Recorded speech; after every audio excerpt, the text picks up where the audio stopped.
வணக்கம், நான் Sandhya. Welcome to Thamas kitchen. இன்னைக்கு நம்ம சேனல்ல பச்சை பயிறு வச்சு சூப்பரா கிறிஸ்பியா ஒரு தோசை செய்ய போறோங்க. இதை ஆந்திரா ஸ்டைல்ல பெசரட்டுன்னு சொல்லுவாங்க. வாங்க எப்படி செய்யறதுன்னு பார்க்கலாம். நான் இன்னைக்கு 3 கப் பச்சை பயிருக்கு 1.25 கப் பச்சரிசி எடுத்திருக்கேன்.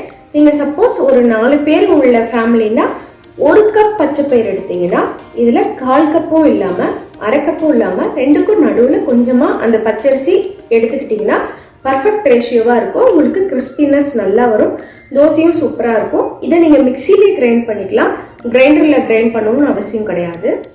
இதை நீங்க புளிக்க வைக்கணும்னு அவசியம் கிடையாது. ஒரு 2 to 3 மணி நேரம் வச்சிருந்துட்டு உடனே கூட தோசை ஊற்றிடலாம். ரொம்ப சூப்பரா கிறிஸ்பியா வரும். இதுல புரோட்டீன் கண்டென்ட் நிறைய இருக்கிறதுனால குழந்தைங்களுக்கு ரொம்ப நல்லதுங்க, பெரியவங்களுக்கும் ரொம்ப நல்லது. கண்டிப்பா ட்ரை பண்ணி பாருங்க. வாங்க எப்படி செய்யறதுன்னு பார்க்கலாம். இதுக்கு நம்ம 3 கப் பச்சை பயிறு எடுத்துக்கிறோம். நான் 10 பேத்துக்கு அளவுங்கிறதுனால 3 கப் எடுத்துக்கிறேன். இதே நீங்கள் கம்மியான பேர்னா 1 கப் எடுத்துக்கிட்டால் போதும். ஒரு 4 பேருக்கு 1 கப் எடுத்துக்கிட்டால் போதும். இதில் நான் 1.25 கப் பச்சரிசி போட்டுக்கிறேன். இது எல்லாத்தையும் நல்லா கழுவி இந்த மாதிரி ஒரு 5 to 6 மணி நேரத்துக்கு நம்ம இதை ஊற வைக்க போகிறோம். பாருங்கள், நல்லா ஒரு 6 மணி நேரத்துக்கு அப்புறம் நல்லா ஊறி இருக்குது. இதை நம்ம இந்த மாதிரி மாவாக அரைச்சி எடுத்துக்கிறோம்.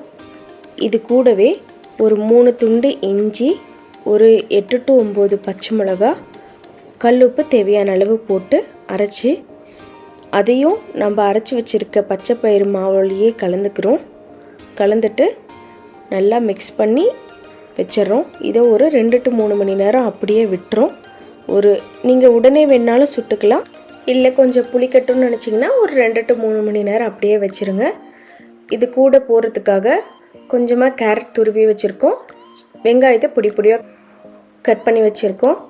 அடுத்து அடுப்பை இந்த மாதிரி பேன் வச்சு தோசை பேனை நல்லா காய வச்சுட்டு இதில் நம்ம தோசை ஊற்றிட்டு கொஞ்சமாக வெங்காயம், கேரட்டை துருவி வச்சுருக்க கேரட் இதெல்லாம் போட்டுட்டு எண்ணெய் ஊற்றிட்டு கொஞ்சம் நல்லா வேக வச்சுட்டு நம்ம இதை திருப்பி போட்டுட்டா நம்மளோட பச்சை பயிறு தோசை சூப்பராக ரெடி ஆகிடுச்சு. ஒரு 2 மினிட்ஸ் பின்னாடி பக்கமும் விட்டுட்டு எடுத்துகிட்டு நல்லா வெந்துடும். இப்போ பாருங்கள், நல்லா கிறிஸ்பியாக சூப்பரான பச்சை பயிறு தோசை ரெடி ஆயாச்சு. இப்போ இதுக்கு பெஸ்ட்டு காம்பினேஷனாக தொட்டுக்கிற வெங்காய சட்னியும் தேங்காய் சட்னியும் எப்படி செய்கிறதுன்னு பார்க்க போகிறோம். ஒரு பேனில் 1 டேபிள் ஸ்பூன் ஆயில் ஊற்றி 1 டேபிள் ஸ்பூன் கடலைப்பருப்பு போட்டுக்கிறோம். கடலைப்பருப்பு நல்லா வறுபட்டவுடனே இதில் நம்ம ஒரு 2 பெரிய வெங்காயத்தை பொடியாக கட் பண்ணி வச்சுருக்கோம், அதையும் ஆட் பண்ணிக்கிறோம். இது நல்லா வெங்காயமும் வணங்கும் போதே இதில் ஒரு 3 காஷ்மீரி மிளகாவும் 3 வரமிளகாவும் நம்ம இதில் ஆட் பண்ணியிருக்கோம். சப்போஸ் உங்கள்கிட்ட காஷ்மீரி மிளகா இல்லை அப்படின்னா வரமிளகாவே காரத்துக்கு தகுந்த மாதிரி போட்டுக்கோங்க. இது கலருக்காகவும் கொஞ்சம் ஃப்ளேவர் கொடுக்கும் இந்த காஷ்மீரி ரெட் மிளகா, அதுக்காக நான் அதை ஆட் பண்ணியிருக்கேன். கிடைக்கலனா நீங்கள் வரமிளகா மட்டுமே போட்டுக்கலாம். போட்டுட்டு இது எல்லாத்தையும் நல்லா ஒரு 5 to 6 மினிட்ஸ் நல்லா வணக்கிக்கிறோம். இது நல்லா வணங்கினோடனே ஒரு 1/2 கப் தேங்காய் மட்டும் எடுத்து அதையும் போட்டு இதை மிக்ஸ் பண்ணிக்கிறோம். இதில் நான் ஒரு எலுமிச்சம்பழ அளவு சைஸ் புளியை கொஞ்சம் ஊற வச்சுருக்கேன், அதையும் இதில் போட்டுட்டு நல்லா வணக்கி எடுத்துட்டு ஆற வச்சுட்டு தேவையான அளவு உப்பு போட்டு நம்ம இதை அரைச்சி எடுத்துட்டோம்னா சூப்பரான வெங்காய சட்னி நம்மளுக்கு ரெடி. இந்த பச்சை பயிறு தோசைக்கு இந்த வெங்காய சட்னி ஒரு நல்ல காம்பினேஷனாக இருக்கும். உங்களுக்கு டேஸ்ட் பிடிக்குன்னா கொஞ்சமாக இதில் வெல்லம் கூட நீங்கள் ஆட் பண்ணி மிக்சியில் போட்டு கிரைண்ட் பண்ணிக்கலாம், இன்னமும் அது நல்லா டேஸ்ட்டாக இருக்கும்.